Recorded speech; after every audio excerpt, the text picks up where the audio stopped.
What's up guys? Are you looking for more ground clearance or to be able to run a little bit larger tire on your General XP 1000? Well, today we're going to show you how to install our 3-inch lift. So let's jump right in and get to it. The first thing we're going to do is remove our front wheels and tires because we're going to be starting on the front. Then we're going to go ahead and remove our shock hardware. We'll do this from the top as well as the bottom. Just pick up, don't lose your washer. The arm drop out. We've already went ahead and loosened our upper shock hardware. Just take a 15mm wrench, 15mm socket, and just loosen the hardware. Once you've removed your nut, remove your bolt. And we'll remove the shock and we'll set it aside. I'm gonna sit mine on the driver's side. That way I know this is for the driver's side. If you want to, you could put a little mark on this side, you know, D or L, whatever you prefer. So now, moving on to the rear, same thing, remove your wheels and tires. And our shock hardware.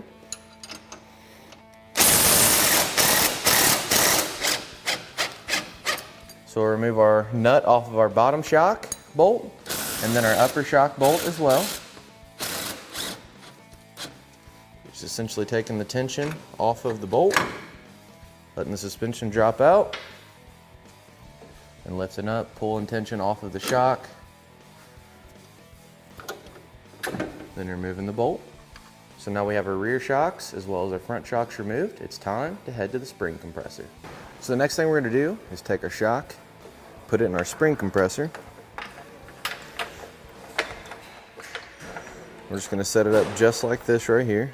And then this bump stop right here, we're gonna wanna make sure that we pry it down. That way we can get our retainer off. And we're gonna take our spring compressor and get it set up on our top coil springs. And we want them to be set up about the same on both sides. Doesn't have to be perfect, but you want them to be close. Whenever you're doing this, you wanna make sure that you're watching the spring the whole time and you're being as careful as possible, because this can be very dangerous. You just want to compress it down to the point of where you can remove your spring retainer. See that bump stop's getting in our way a little bit there. So we just need to kind of push it down and we can remove our retainer. And we'll go ahead and take all the tension off the spring and go ahead and remove it.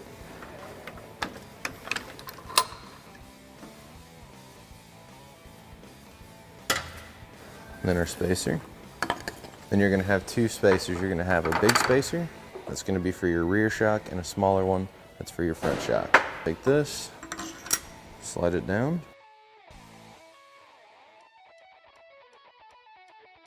Then you see these arrows here. You want to make sure that the end of your coil springs are lined up with this arrow.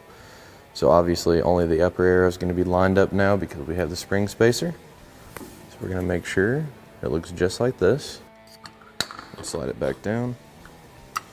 So we're going to go ahead and compress our spring back down. We'll get it locked down, that way it's going to be pulling evenly. And we'll just keep compressing this spring all the way down until we can reinstall our retainer.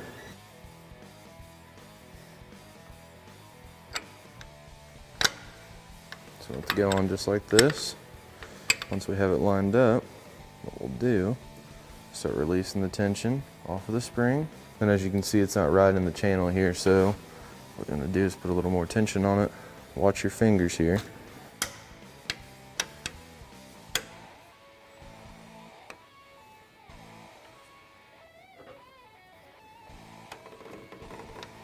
So it should sit just like that. And we'll continue removing the tension. Then our front shock is done. We'll go ahead and remove it from the spring compressor. Set it aside. We'll grab our rear, set it up the same way. Make sure it's good and stable in there, where it's not going to move on you. Set our compressor up, take the tension off of the retainer.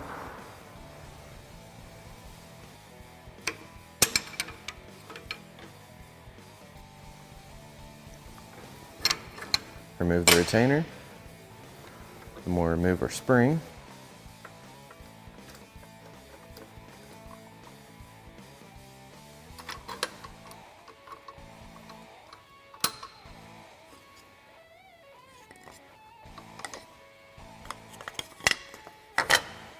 Grab our spacer.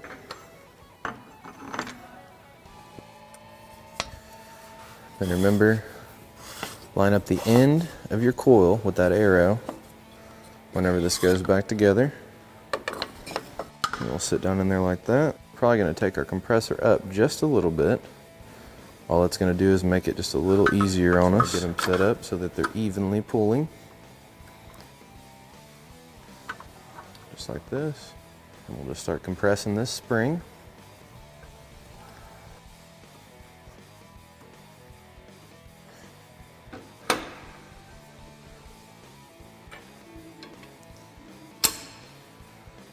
So then when it's like this, as you can see, it's got a pretty good angle on it.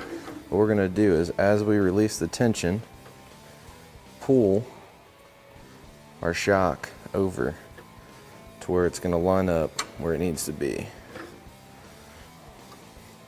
Just keep doing this little by little. Watch your fingers, don't get them pinched.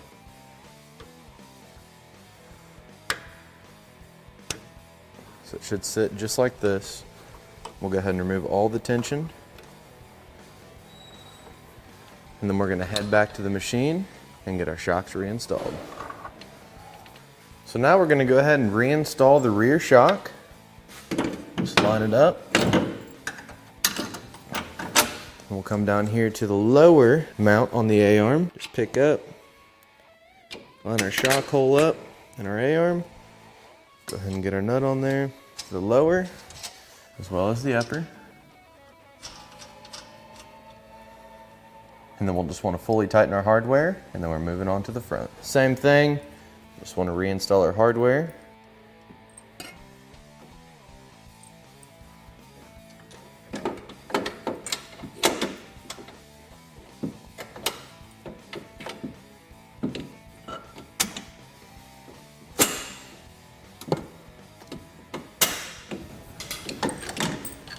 Then the lower mount on the A-arm. Get our nuts reinstalled.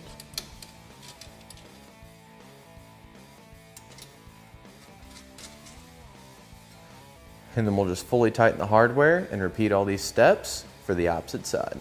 And there you have it. That's how super quick and easy it is to install SuperATV's 3-inch lift on this General XP 1000. For more information on this lift or any of SuperATV's great products, feel free to give us a call at 855-743-3427 or check us out online at superatv.com. Thanks for watching, and we'll catch you next time.